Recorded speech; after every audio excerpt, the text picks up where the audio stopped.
Información precisa, completa, veraz, objetiva e independiente. Directo a tu pantalla. Voz de América en RCR 750. El mundo vive una etapa de profundas secuelas económicas. Bueno, América Latina ha sido una de las regiones más golpeadas por la crisis, sobre todo a mediados del 2020. Fue la región con mayor pérdida de puestos de trabajo. Una marcada brecha laboral entre hombres y mujeres. La pandemia recrudeció todas las desigualdades que ya se venían dando. Se dice también de que se perdieron muchos años de avances en materia de igualdad de género. Y que impacta de manera desproporcional a las mujeres. Los hogares en donde había 2 personas que trabajaban, 2 adultos a cargo, vemos que fueron las mujeres las que en mayor medida salieron del mercado de trabajo. En B360 analizamos la situación del mercado laboral en Latinoamérica en una época marcada por alta inflación, desempleo, informalidad y deterioro de las condiciones de trabajo, sobre todo para mujeres.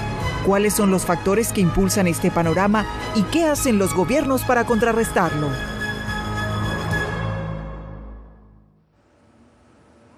Hola, ¿qué tal? Les saluda Belén Mora y bienvenidos a B360.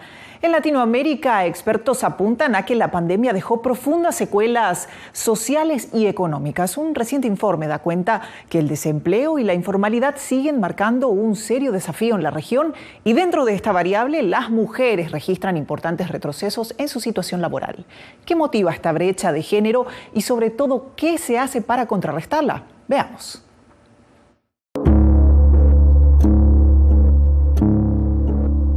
En su último informe sobre América Latina, la Organización Internacional del Trabajo informó que la desocupación en la región llegó a 7,9% y regresó a los niveles previos a la pandemia. Finalmente, una tendencia positiva. Representa una reducción respecto de la tasa del 8,7% que registraba la región en promedio en el primer trimestre del año 2019, o sea, previo a la pandemia. Al mismo tiempo, la propia OIT advirtió que el panorama puede volver a empeorar con mayor informalidad y pobreza laboral. Según el organismo, este fenómeno es impulsado por el bajo crecimiento económico de la región y la crisis global que frena la recuperación latinoamericana. Bueno, América Latina ha sido una de las regiones más golpeadas por la crisis, sobre todo a mediados del 2020. Fue la región con mayor pérdida de puestos de trabajo, de horas trabajadas. Dentro de todo este contexto, un elemento negativo sobresale del resto: la brecha de género. El último informe de la OIT arrojó que en la región el índice de desocupación de mujeres asciende al 9,6%, mientras que los hombres es de 6,3%. En otras palabras, las mujeres acceden a menos empleos que los hombres. ¿Cuáles son los motivos? Lo que observamos a nivel regional es que las mujeres enfrentan mayores restricciones para entrar a la fuerza de trabajo y cuando ingresan a la fuerza de trabajo tienen mayores restricciones para encontrar una ocupación. A mediados más o menos del siglo pasado hay un aluvión de mujeres que empiezan a insertarse en el mercado laboral y en esa participación hay un montón de adaptación que no llega a concretarse para lograr condiciones de igualdad.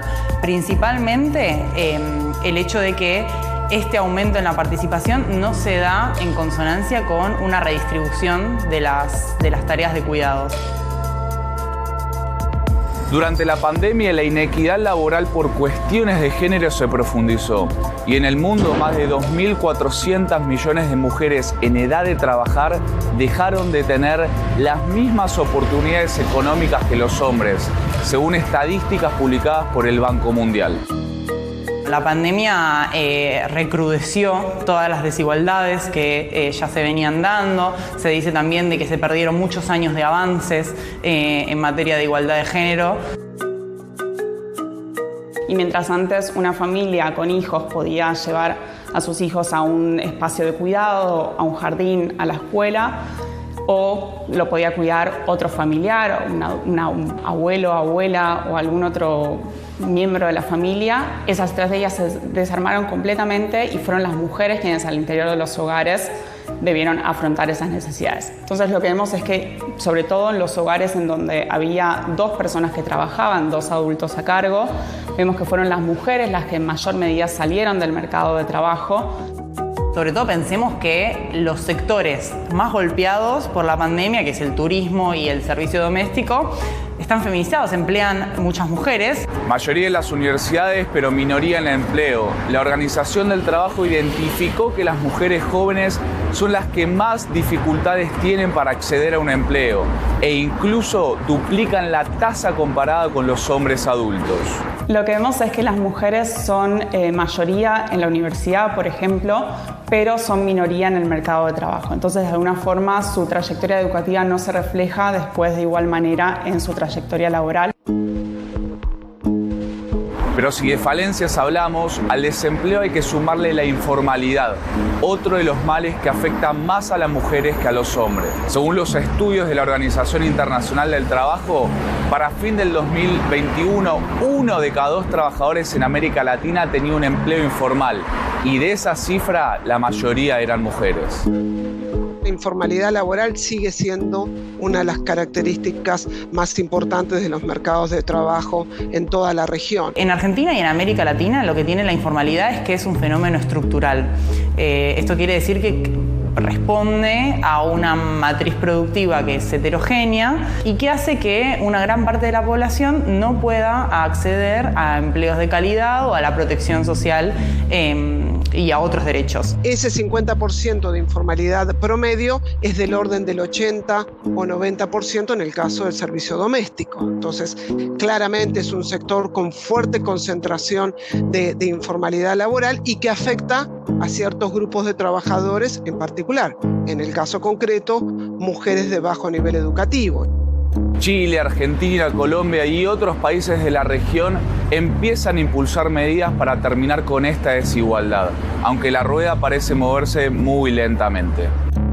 A nivel políticas públicas hay mucha desigualdad en cómo se afrontan desde un gobierno a otro, pero un punto que es clave y que desde muchos países se está abordando es justamente el tema del cuidado, pensando en la necesidad de abordarlo como un eje sistémico. Las mujeres son las que en las crisis la pasan peor y esa sensibilidad sí está en los gobiernos, pero bueno, hay políticas que se están desarrollando en toda la región, como por ejemplo los presupuestos con perspectiva de género. Los especialistas señalan que es posible reducir la brecha de género en todos los ámbitos, pero se necesita el compromiso de toda la sociedad y no solo del Estado y sus políticas. Gonzalo Báñez Villar, Voz de América, Buenos Aires, Argentina.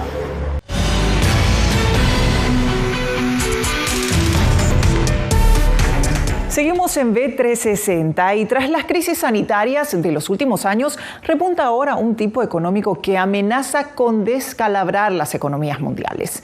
El conflicto en Europa del Este ha echado por tierra los planes de crecimiento post-pandemia y el bolsillo del consumidor parece no tener idea de cómo enfrentarlo. Al ser una situación mundial, estamos con nuestras compañeras Nathalie Salas Guaitero desde Washington y Julia Riera, que se encuentra en España. Vamos contigo, Nathalie, porque queremos saber cuáles han sido los últimos anuncios en materia inflacionaria en Estados Unidos y cómo impactan en el consumidor. Hola Belén, la inflación sigue siendo alta a pesar de las expectativas de baja luego de la promulgación de la Ley de Reducción de Inflación el pasado 16 de agosto. Cerró el mes pasado en 8.3% y esta cifra tiene 3 niveles de impacto. El primero en el bolsillo del consumidor, que todavía no ve una baja considerable, sobre todo en bienes variables como los alimentos y la vivienda. Segundo, en el ámbito económico, puesto que la semana que viene la Reserva Federal pudiera tomar nuevas medidas para reducir la inflación. Y tercero, en el ámbito político, porque demócratas y republicanos han utilizado este tema como bandera en sus campañas de cara a las elecciones de medio mandato. Julia, y más allá de las altas cifras de inflación en Europa, se ha dado un fenómeno, el de la reduflación. ¿En qué consiste y qué dicen las autoridades?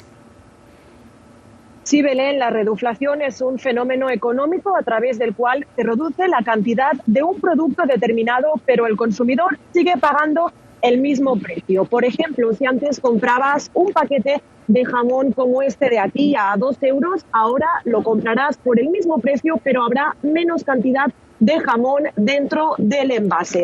Aquí en España, la Organización de Consumidores y Usuarios califica la reduflación como una práctica anticompetitiva y poco transparente para el consumidor y ha denunciado a algunas empresas ante las autoridades por haber realizado esta práctica.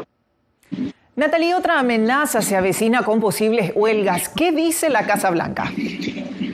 Fíjate, Belén, que la Casa Blanca logró llegar a un acuerdo con los trabajadores ferroviarios de trenes de carga para evitar una huelga. No quiere decir que el fantasma de la huelga haya desaparecido del todo, pero siguen adelante. Y un impacto que hubiera tenido es definitivamente en la cadena de suministro y en el incumplimiento en la distribución de bienes de consumo masivo en todo el país.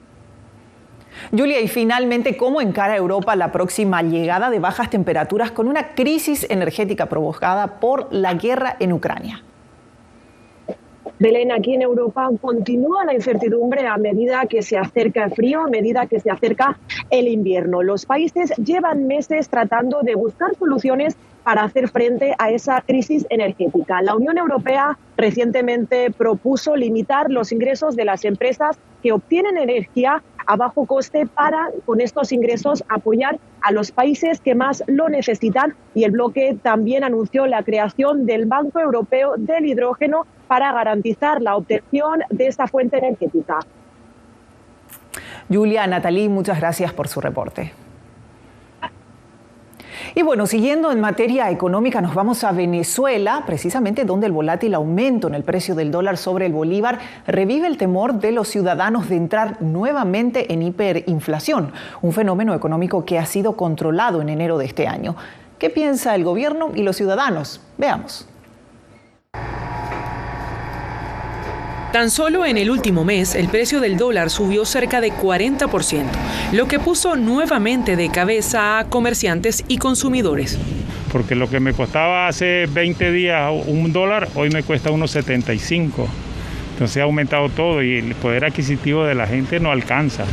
Durante todo el año, la tasa de cambio se mantuvo entre 4 y 5 bolívares por dólar, pero en agosto se volvió a sentir la volatilidad que se vivió entre 2017 y 2021, cuando Venezuela entró por primera vez en hiperinflación. El subidón provocó que comerciantes tuvieran que ajustar sus precios a pesar de la molestia de sus clientes.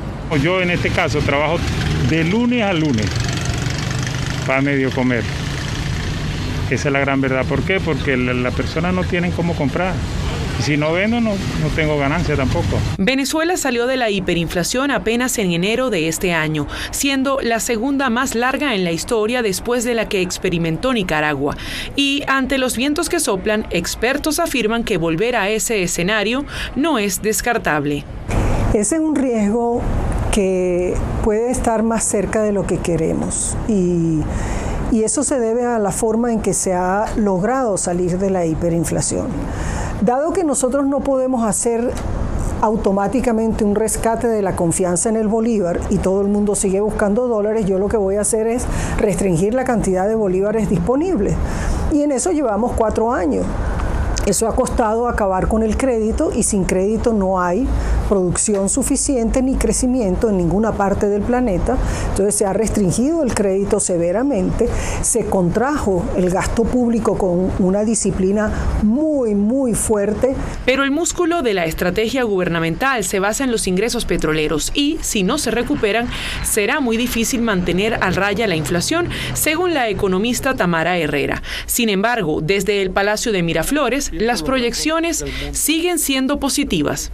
Venezuela tiene 17% de crecimiento económico en los últimos 4 trimestres y la proyección de este año se pierde de vista. Un optimismo que no comparten todos los ciudadanos, sobre todo a aquellas personas que sortean la crisis económica con remesas extranjeras. Gasté el doble en el automercado el fin de semana y compré menos cosas. Uno comía todos los días, podía comer carne, pollo, pescado, ahora uno lo reduce a 2 veces a la semana. El alto costo de la vida ha llevado a que los venezolanos más pobres reduzcan hasta un 34% los alimentos que antes podían consumir, al no tener dinero suficiente para pagarlos, según un estudio de la Universidad Católica Andrés Bello. Adriana Núñez Rabascal, Voz de América, Caracas.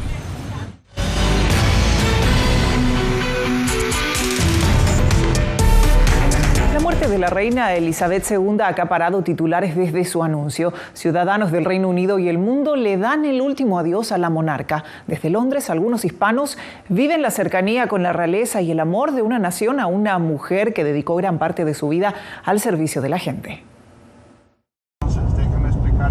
Con 25 años viviendo en Londres, el ecuatoriano Richard Maldonado se conoce cada punto de la capital del Reino Unido.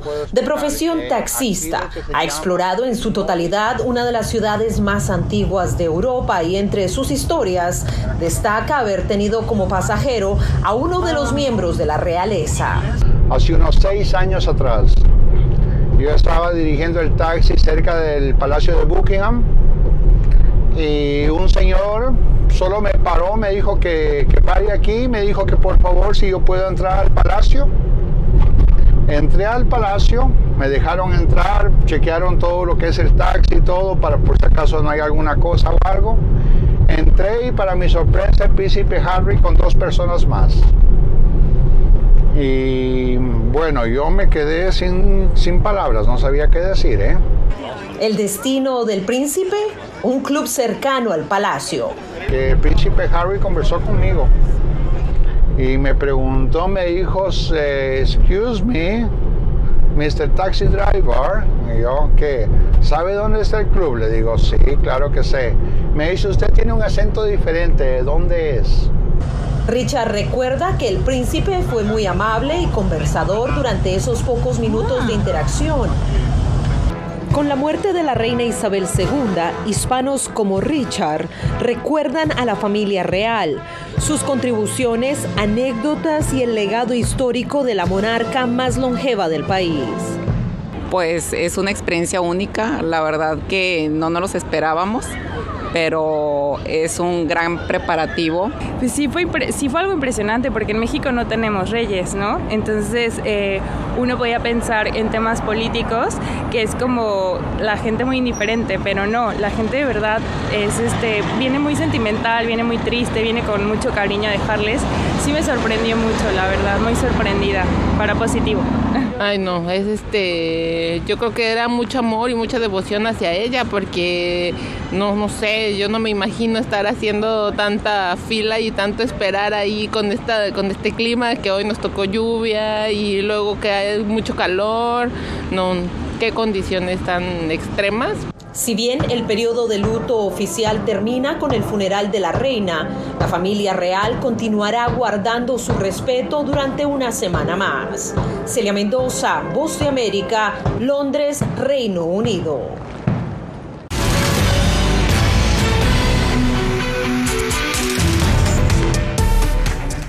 Gente trabajadora y talento sobresaliente son algunas descripciones que destacan a migrantes venezolanos. En Ecuador, un experto del balompié destaca al ayudar a su equipo a lograr algo más que goles.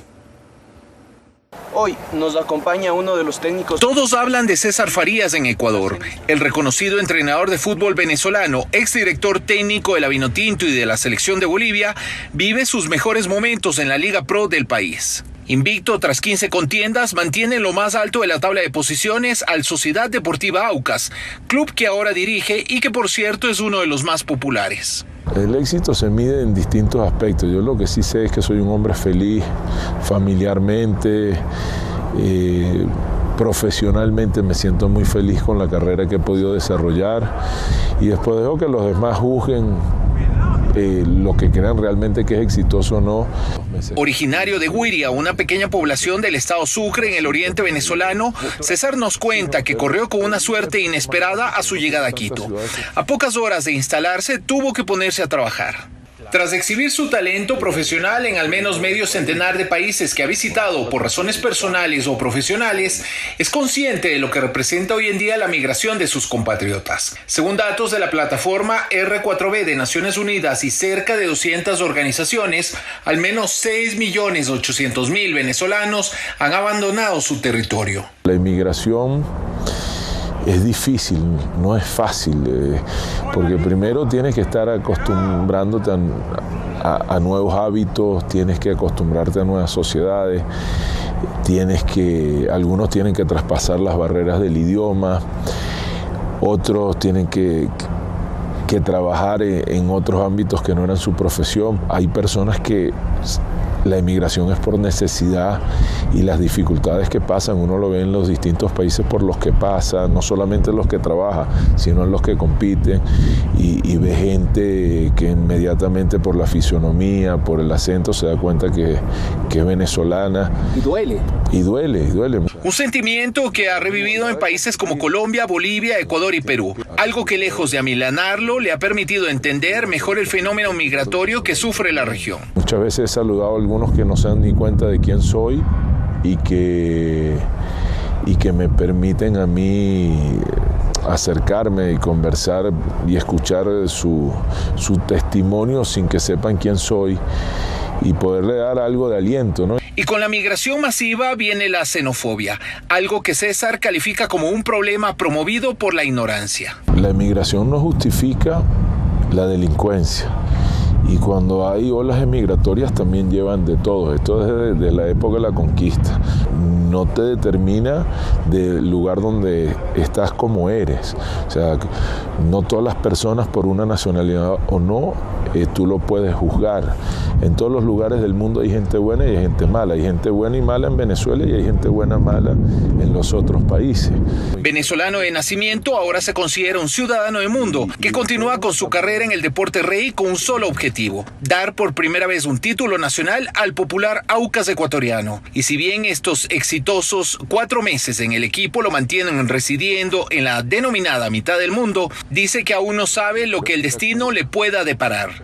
Néstor Aguilera, Voz de América, Quito, Ecuador. Recientemente, la Biblioteca del Congreso de Estados Unidos nombró a una poetisa de raíces hispanas para ser la voz cantante de este género en el país. Una posición con muchas responsabilidades, pero también con un sinfín de oportunidades. ¿Quién es y cuáles son sus proyectos bandera? Aquí les contamos. La Biblioteca del Congreso es el centro de investigación que sirve oficialmente al Parlamento de Estados Unidos y funciona, además, como el Archivo Nacional de facto del país. Cada 2 años, un representante de las letras es laureado y este año la autora Ada Limón, de raíces mexicanas, ha sido la elegida para elevar la poesía a todas las audiencias del país, una posición que la lleva a revisar el legado de sus predecesores. Y una de las cosas que me preguntaba era cómo le doy forma a esta posición, y cada uno de los poetas laureados me dio buenos consejos y me dijeron: es realmente lo que tú haces, tu trabajo es elevar la poesía. Y con esa misión en mente, Ada Limón intenta contagiar todos los rincones del país con su amor por la poesía. Para decirle a la gente lo que puede hacer, para hablar sobre el poder de la poesía y cómo puedes usarla como una herramienta para reconectarte con tus sentimientos, con tu bienestar emocional, con tu rabia, con tu dolor y contigo mismo. Recuerda con mucho cariño a su abuelo mexicano por parte de padre, Francisco Carlos Limón, quien fue uno de los primeros en abrirle las puertas a la literatura, contándole historias y promoviendo poco a poco su amor a las letras. Recuerdo que amaba la poesía cuando era niña. No sé si tú también, pero me encantaba cómo sonaba, incluso los poemas que no entendía. Me encantaba escucharlo. Autores como Sor Juana Inés de la Cruz, una de las mejores rimas que existen.